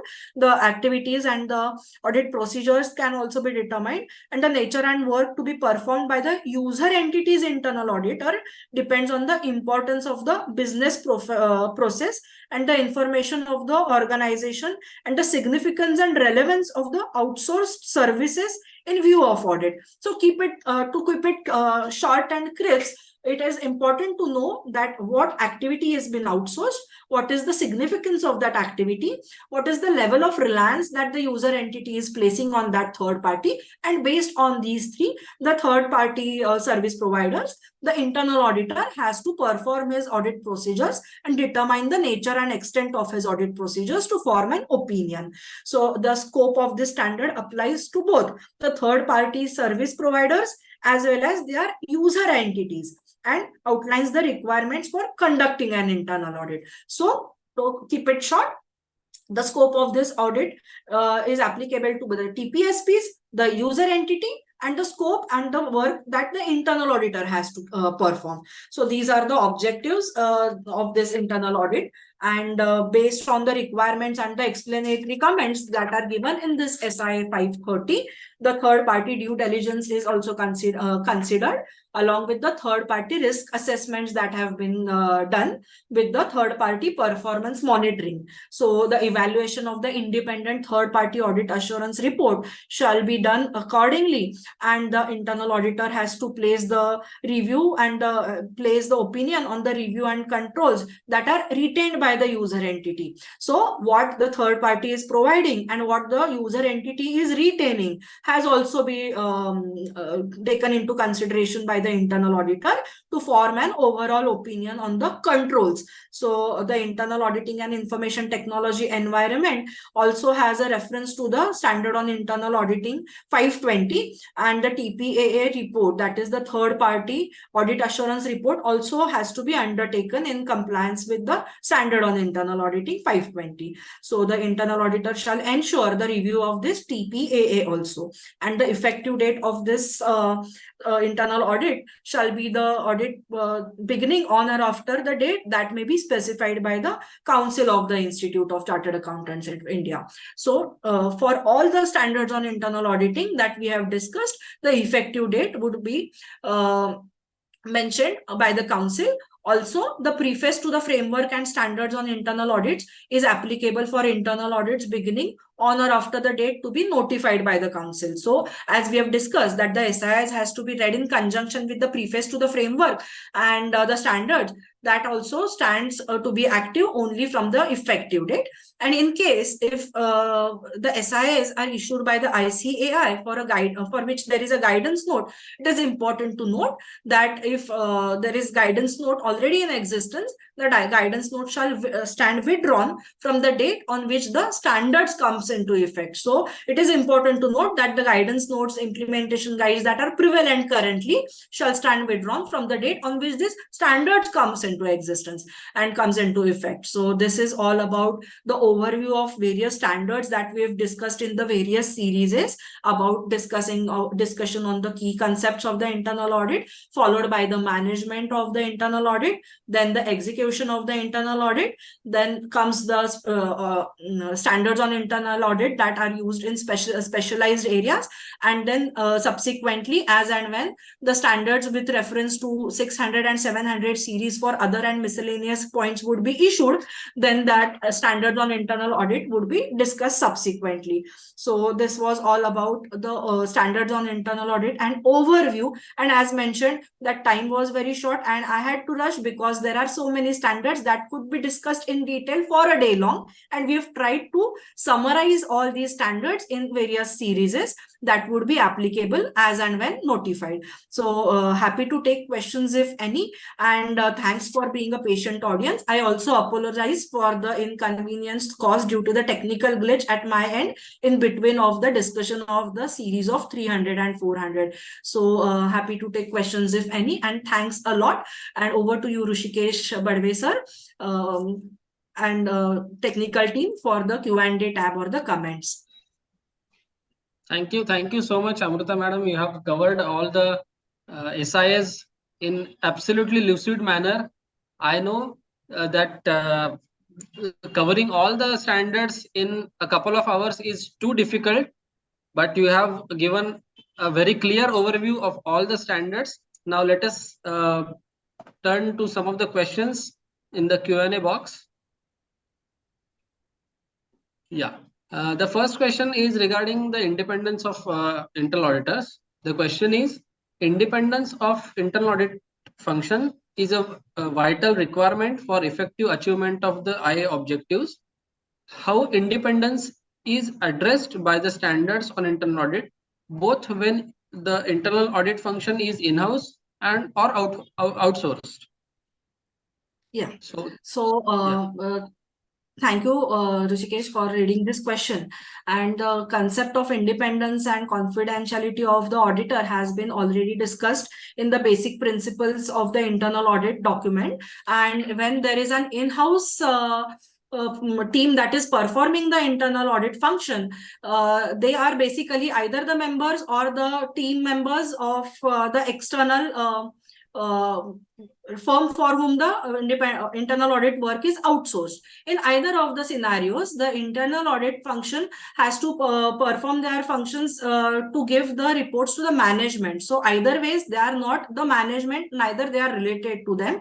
They are only the ears and arms, extended arms of the management to perform their duties. So in such scenario, it is important that they should be independent and also have the basic confidentiality to be maintained. And in this situation, that can be ensured by taking various declarations from the team members as for the external sources as well as the in-house teams. They have to be separate from those who are having the role in decision making. So they are either ways have to be separated, and the declarations before performance of the activities have to be taken by the team members. Great. The next question is from Guwahati regarding whistleblowing. So the question is, being an internal auditor, can we whistleblow to any regulators if we found any tax evasion by the client? Yes, great question. So first of all, if at all there is non-compliance of any laws and regulations, as discussed in that specific SIA, we need to bring it to the attention of those to the board, the management, and those charged with the governance. If at all they don't take any actions required, then it will be based on circumstances and the evidences and the level and the extent of the violation, and accordingly the steps can be taken. But hard and fast, it is not necessary always to blow the whistle, but ultimately it will be depending on the circumstances. So it is altogether a subjective term, and the level of evasion, or not only the level of evasion, the principle. So substance over form shall always prevail in such situation. Okay, the next one is regarding internal So audit materiality evidence. again plays an important role. Right. Yeah. The next question is regarding internal audit evidence. The question is, if the auditor finds that the audit evidence on which he relies is misleading and influenced, what should be the line of action of the auditor? The auditor then has to subsequently perform additional audit procedures. If at all that additional audit procedures that have been performed are also found to be inadequate, then he can refer and take some external evidences, and accordingly make the evidence sufficient and appropriate. So basically these audit procedures are similar to statutory audit, or yes, how the audit procedures different? remain the same. Right. Yeah. Absolutely. So these were the questions from the visitors. Just for your understanding, today's seminar was attended by more than 650 participants. So congratulations to you for the wonderful deliberation. And I thank on the behalf of Board of Internal Audit and Management Accounting for conducting a wonderful webinar. I also thank all the participants for joining and having a patient listening to today's seminar. I also thank the Secretary of the Board, the Chairman and Vice Chairman of the Board of Internal Audit and Management Accounting, Rajkumar P. Sir and Charanjot Singh Nanda Sir. So that's all from today. Hope to see you in the next seminar. Thank you. Thank you so much. Thank you so much, Rishikesh ji, for the wonderful navigation and moderation of the session. I would like to place a formal thanks on my behalf as well to the Chairman and the Vice Chairman of the Board of the Internal Audit and Management Accounting, the Secretary, Ms. Aarti Bansal, along with Arun Agarwal ji, for being a wonderful coordinator, and the technological support given by the Jai Technology Support System as well. To all the participants, I hope in days to come that this, when and where the standards on internal auditing shall become mandatory, we will have already been done with our homework, and the discussions and the checklists that are already given in this SIAs given by our ICAI are very important, as at the same time very much self-explanatory and exhaustive. They are really wonderfully drafted and crafted and can be referred to. They are available at the website of our ICAI, and that can be used easily. it has to be kept in mind that standards on internal auditing has the basic tagline that the substance over form shall always prevail, and the internal auditor would be in a position to give the opinion to attain the objectives of the organization. The internal auditor, be it in-house or out-house, that is the external, has to ultimately work with the organization to achieve the objectives of the business. So on this note, we can always be prepared, and the preparedness for the upcoming challenges is always a better thing to do. So in this new year to come, may we all resolve that we keep on reading the standards on internal auditing along with the standards on auditing, and keep in mind that the code of ethics, that is the baseline for all the professionals, is the base for the internal audit as well. So on this note, I wish you all a very happy new year 2024, and thank you for being a wonderful audience. Happy new year to everyone. Thank you. Thank you so much. Wish you a happy new year, and happy new year to all the participants. Thank you. Thanks a lot. So can I exit?